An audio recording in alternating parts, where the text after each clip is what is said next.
चलिए सीधा आपको लिए चलते हैं, गुरुग्राम के डीसी समय कुछ कह रहे हैं। एक बैठक की, पीस कमेटी की मीटिंग की, उसमें हमारे दोनों पक्षों के लोगों के साथ साथ वहाँ के जो पॉलिटिकल लीडर्स हैं, एमएलए हैं, वो भी वहाँ पे मौजूद रहे और दोनों पक्षों से हमने शांति की अपील की है और सब ने सहमति जताई कि वो प्रशासन का इसमें सहयोग करेंगे और इस तरह का कोई भी अनरूली एलिमेंट चाहे किसी भी कम्युनिटी का हो, अगर कोई ऐसे प्रयास करता है तो उसकी सूचना हमें देंगे।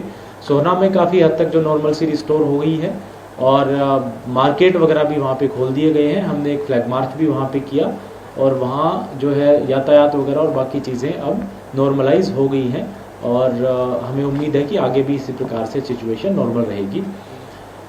कुछ सोशल मीडिया सर्कल्स पे रूमर्स और फेक मैसेजेस जो है वो सामने आ रहे हैं, जो एक तो बहुत सारी जो जितनी भी इसमें डैमेज हुई है उसको बहुत बढ़ा चढ़ा के बता रहे हैं, या कुछ लोग अपने आप को किसी एक पर्टिकुलर कम्युनिटी की तरफ से बताते हुए क्लेम कर रहे हैं और उकसा रहे हैं लोगों को कि भाई आप बड़ी संख्या में एकत्रित हों, हमें बदला लेना है। इस तरह की खबरें भी हमारे पास आई हैं। तो जो हमारा आईटी सेल है उस पर नज़र रखे हुए और जो ऐसे सब एलिमेंट्स हैं इनके खिलाफ क्रिमिनल केस दर्ज किए जाएंगे और सख्त कार्रवाई की जाएगी।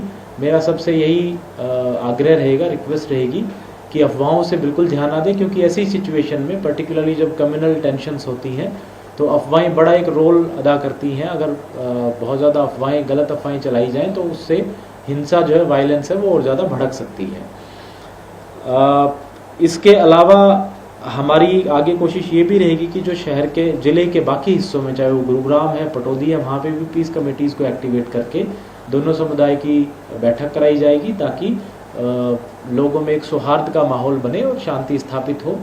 कुछ जगह अभी भी आज दिन में मोबिलाइजेशन का, लोग इकट्ठे होने का जो है खबर मिली है, लेकिन हमारी जो पुलिस फोर्सेज हैं वो वहाँ जा कर के और सिचुएशन को कंट्रोल कर रही है। कुछ फेक न्यूज़ ये भी चलने में आई कि कहीं प्रशासन ने, सरकार ने किसी को कहीं से पलायन करने के लिए कहा है या कहीं से जाने के लिए कहा है।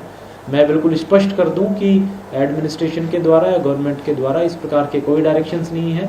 मैं आप सभी मीडिया साथियों के ज़रिए लोगों से अपील करना चाहूँगा कि वो अपने अपने घरों में रहें, ज़रूरी कार्य से ही बाहर निकलें और इस तरह की अफवाह से बिल्कुल विश्वास ना करें कि आपको कहीं जाने के लिए कहा जा रहा हो। प्रशासन जो है वो इसमें पूरा मुस्तैद है, पूरी स्थिति पे नज़र बनी हुई है और सिचुएशन कम्प्लीटली अंडर कंट्रोल है। जी, इसमें आप किसी मीडिया साथी को सवाल तो मेरे पास ये थी कि कितने जो है पुलिस ऑफिशियल्स डिप्लॉयड है इन बोथ गुड़गांव और सोलन, एंड सर दूसरी चीज़ है कि क्या गुड़गांव में भी सेक्शन 144 के साथ साथ इंटरनेट बंद करना जा सकता है, इसका कुछ प्लान है? देखिए, गुरुग्राम में अभी जो जितनी भी हमारी गुरुग्राम पुलिस की नफरी है वो सारी की सारे पुलिस पर्सनल यहाँ डिप्लॉयड हैं।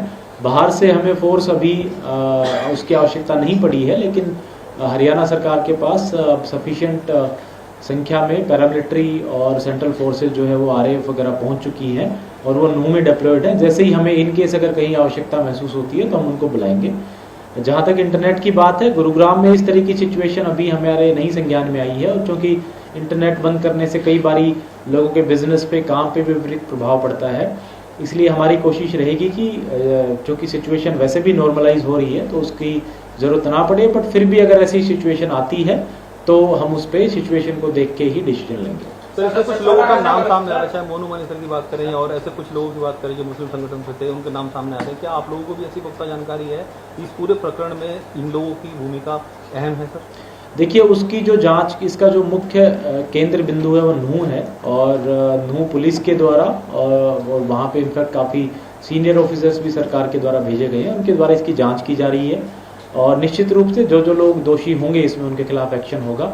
गुरुग्राम में हमारी कोशिश ये है कि चूँकि ये नूह का स्पिल ओवर है तो हमारा प्रयास ये है कि कोई ऐसी रूमर्स नूह से या और कहीं से भी ना फैलें जिसकी वजह से हमारे यहाँ गुरुग्राम में सिचुएशन जो है वो अनकंट्रोल्ड हो। उसी पे हमारा प्रयास लिमिटेड है।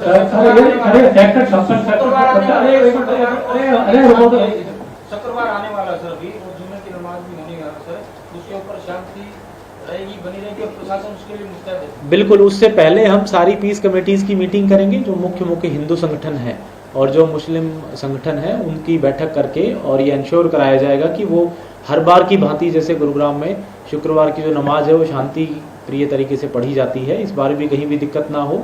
और जहाँ जो कुछ पब्लिक प्लेसेस हैं 3-4 जगह जहाँ पे नमाज होती है वहाँ भी सफिशिएंट मात्रा में पुलिस फोर्स और ड्यूटी मजिस्ट्रेट लगाए जाएंगे। और जो मस्जिदें हैं वहाँ पर भी जो सुरक्षा के प्रॉपर अरेंजमेंट्स किए जाएंगे। सर टोटल सेक्टर 57 में जो कैजुअलिटी हुई है इसकी शिनाख्त हो चुकी है? जी, आइडेंटिफिकेशन इसकी हो गई है।